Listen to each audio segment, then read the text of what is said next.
Okay, I think we're rolling. Ramona, you are not the star of this film, so you're gonna have to move. Hopefully this works out. Let me just check that the correct... Okay, you guys should be able to see okay. I've been having trouble with this camcorder setup. So I've been using my phone, but if I use my phone, I only have one hand, so to work with, so I'm gonna do the best I can. Unfortunately, I'm pretty sure I forgot the front and back pattern pieces at school, so I'm not going to be able to fully go over what we already did because I don't have those, but I'll just walk you through to make sure everybody's caught up. So, let's see. So to be on the right track, you guys want to make sure that you started out and you added your center back pleat. I think a couple of you might have not wanted this, and just remember it does make the whole shirt wider if you omit the pleat. I think by about 2 inches. The pleat kind of allows for shoulder movement. And when sewing your pleat, you just want to follow the directions, or follow the arrow direction on the pattern piece for the back, and make sure that your pleat is centered. Next, if you wanted a loop, you'll create that. In the instructions, they had the loop looking like this, I think 3 1/4 inches long by 3 1/4 inches wide. I found that really difficult to sew because it was so narrow, so I think I added at least 3/4 of an inch to mine. But to create the loop, you're just going to want to fold your two outside edges in about 1/4 of an inch, and then fold your seam allowance in 1/4 of an inch, and then fold your whole pattern piece in half, edge stitch it, and then just fold it and center it and baste it in the center of the back. I know in the directions they give you specifics for where to put that. Oh my God, Ramona. So next you want to attach the yoke. So that was piece 23, which should have been cut on the fold to be twice as wide. You should have 2 pieces for 23, an outside yoke and an inside yoke. So you want to have pinned right sides together, the outside yoke to the back piece, and then right side of your yoke to, hopefully you can see that, to wrong side of the back, your lining yoke, so that you have the 3 layers together. You can baste 1 layer first if you prefer, but then you just want to be sewing all 3 layers together at 5/8, or if you made your seam allowance 1/2 inch, that's fine too, across the whole back, making sure that if you did do a loop that it's sticking out.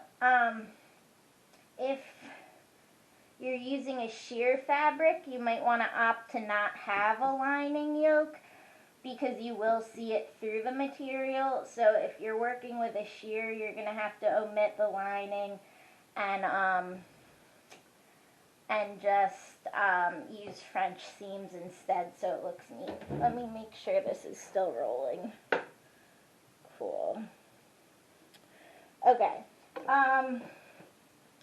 So next, let me just check. Right, the stitch yokes in place and press up. So you want to press both yokes up.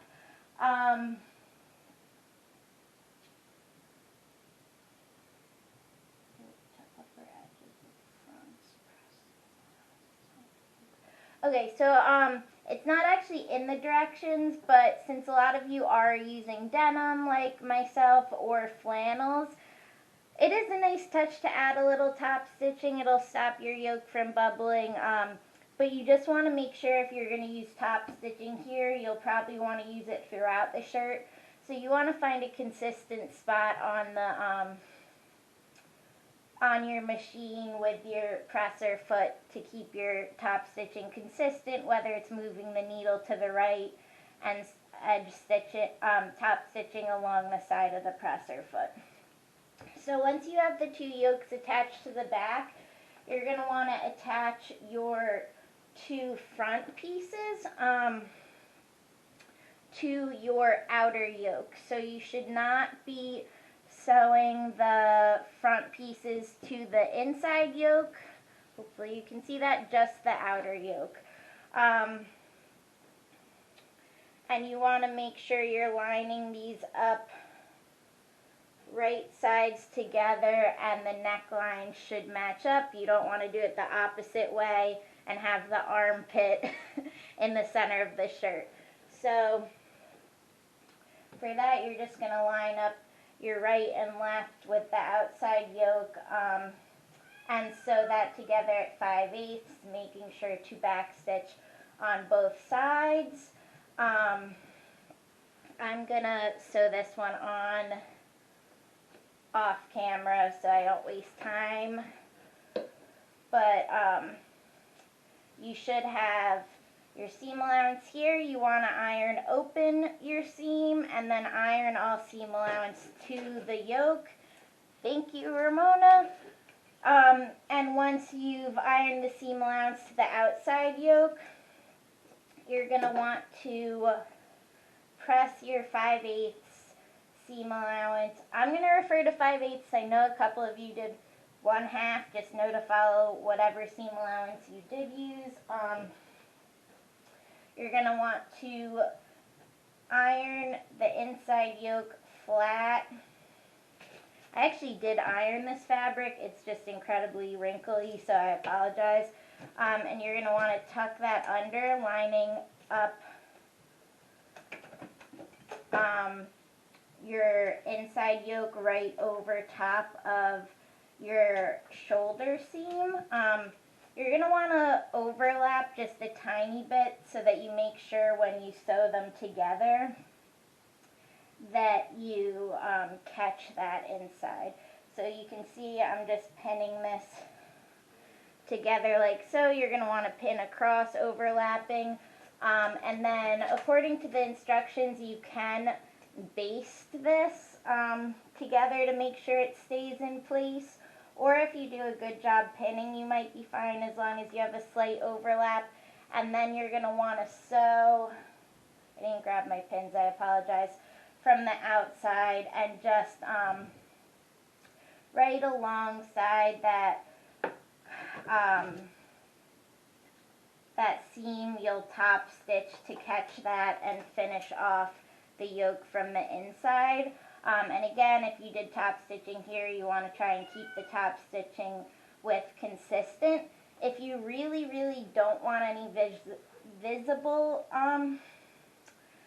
stitching, what you can do is called stitching in the ditch, which is when you pull your fabric across and you literally sew in the crevice of this existing seam. You have to be really careful in order to do that, but if done correctly, you won't see the stitch at all. And again, that could be used if you're doing like a fancier style shirt, but otherwise you should have your top stitching here that'll finish off your yoke. So that'll be done on both sides, and then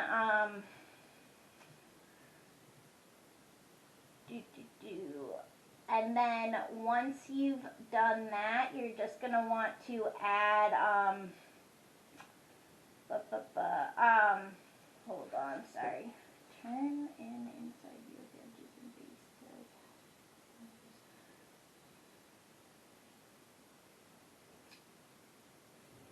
Where is it? I thought, oh, so you're, I apologize guys, I got confused.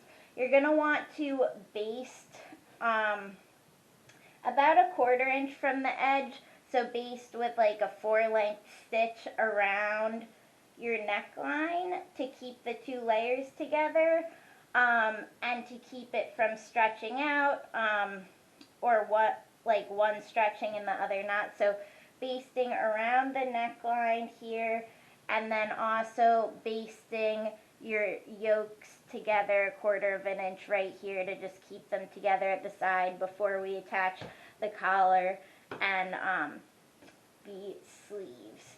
So that's the recap of where we're at. I'm going to update my shirt and then I'll move on to the next section of the tutorial.